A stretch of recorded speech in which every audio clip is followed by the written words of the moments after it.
Bonjour, Monsieur le Président. J'aimerais Bonjour. bien que vous vous présentez pour notre spectateur. Abbé Apollinaire Malumalu, je suis donc président de SS, donc le Centre européen d'appui aux processus électoraux, et directeur général de l'école de formation électorale en Afrique centrale. Une école comme ça, qu'est-ce que vous pensez de l'importance? Pourquoi une école? C'est une école de grande importance parce que, comme vous le savez, dans nos pays, il y a souvent une grande assistance internationale. Alors, il est grand temps de renforcer les capacités des Africains pour qu'ils mènent l'organisation de leurs élections eux-mêmes. Donc, c'est un programme de renforcement des capacités, mais pour en faire des organes de conception, non pas simplement de simple exécution de ce qui a été conçu ailleurs. Et qu'est-ce que vous pensez de la différence pour les gens, pour comprendre la différence des élections en Afrique? Les élections en Afrique, c'est un grand enjeu, mais en même temps une grande contrainte. Vous savez, les élections touchent à 20 domaines de compétences. C'est la plus grande logistique après l'armée, parce que les élections se passent partout à la même heure. Donc on n'a pas droit à l'erreur, on ne peut pas dire j'ai réussi les élections à 50%. Ça doit se passer partout très bien. Et donc ça a des grandes exigences qui demandent un professionnalisme élevé, une neutralité, une impartialité et un travail d'intégrité. Alors toutes ces qualités-là, il faut les acquérir par un travail assidu. Et peut-être derrière le rideau, les gens ne se rendent pas compte que c'est un travail énorme que réalisent les administrations électorales. Et évidemment, on est toujours en retrait, donc les gens ne nous voient pas, souvent, sauf peut-être le président à la télévision. Et donc, c'est peut-être l'image médiatique qui est retenue et non pas la qualité du travail technique.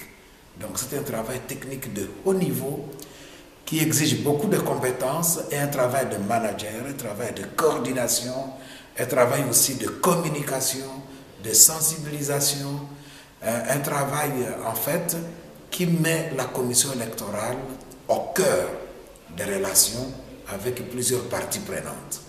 Et ce travail-là demande une rigueur, mais aussi une grande ouverture d'esprit.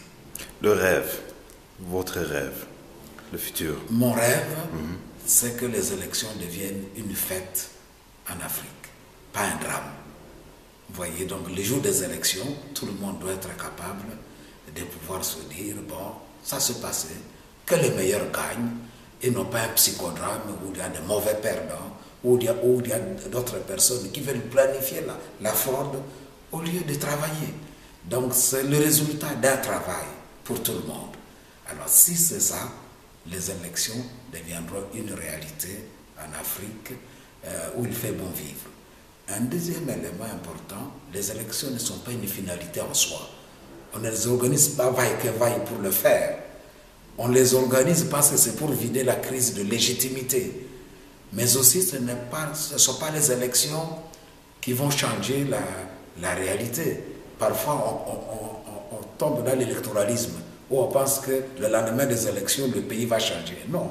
Après les élections, il y a l'obligation de rendre compte de la part des dirigeants. Il y a tout un combat pour la gouvernance démocratique. Et donc, il ne faudrait pas qu'on s'endorme pendant 5 ans et on se réveille la veille des élections pour brasser tous les problèmes qu'on aurait pu déjà affronter pendant la législature passée. C'est ça un peu la dynamique électorale.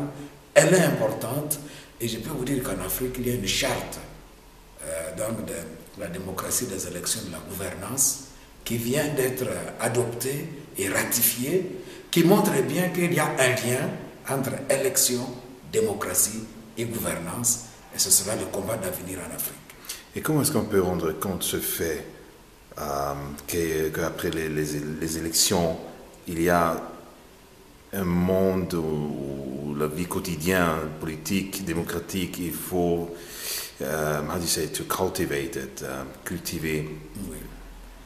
Oui, en fait, le problème, c'est que le peuple aliène sa souveraineté à l'égard des dirigeants qui ne doivent pas confisquer ça à leur propre compte, pour leurs propres intérêts.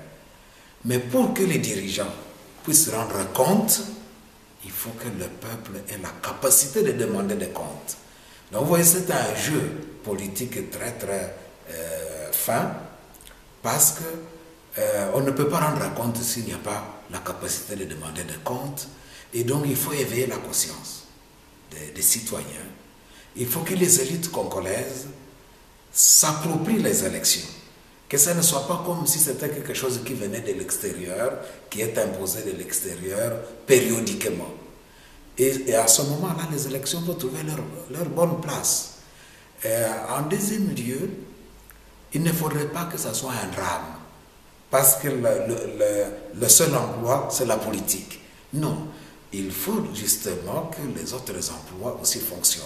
Parce que s'il n'y a que la politique comme emploi, alors celui qui a perdu les élections pense que c'est la mort subite et qu'il n'y a plus rien d'autre à faire et il n'a plus qu'à gesticuler, à créer du désordre ou de la violence. Donc on rêve d'une Afrique où les gens peuvent se dire oui, j'ai perdu les élections, je reconnais le même jour. Le Sénégal vient de me donner un bon exemple. Donc celui qui a perdu a téléphoné, déjà avait même l'annonce des résultats puisqu'il avait déjà les éléments qu'il a perdu. Ils n'ont pas commencé à faire semblant d'avoir gagné alors qu'on a perdu les élections. Mais aussi, les commissions électorales doivent travailler avec professionnalisme. Parce que les erreurs des commissions électorales peuvent aussi être l'occasion pour semer le désordre dans le pays. Donc il y a une double exigence. Exigence pour les commissions électorales de travailler avec professionnalisme, mais exigence pour les acteurs politiques d'avoir une culture démocratique et de reconnaître que les élections, ce n'est pas un drame. Vous avez perdu les élections, tirez les leçons de votre échec et puis présentez-vous encore la prochaine fois. Et c'est en tirant la leçon de ces échecs qu'on peut gagner un jour. On a ici la belle histoire des acteurs politiques qui se sont présentés même 10 fois avant de gagner les élections un jour. Donc voilà, donc ce n'est pas des psychodrames qu'il faut essayer de vouloir s'aimer en Afrique pour que la violence soit au rendez-vous à chaque élection. Au contraire, la fête. Une phrase. Une phrase. Que le peuple africain se réveille et fasse des élections une grande fête pour le bonheur de nos pays, mais aussi l'avenir de la démocratie. Merci bien. Merci.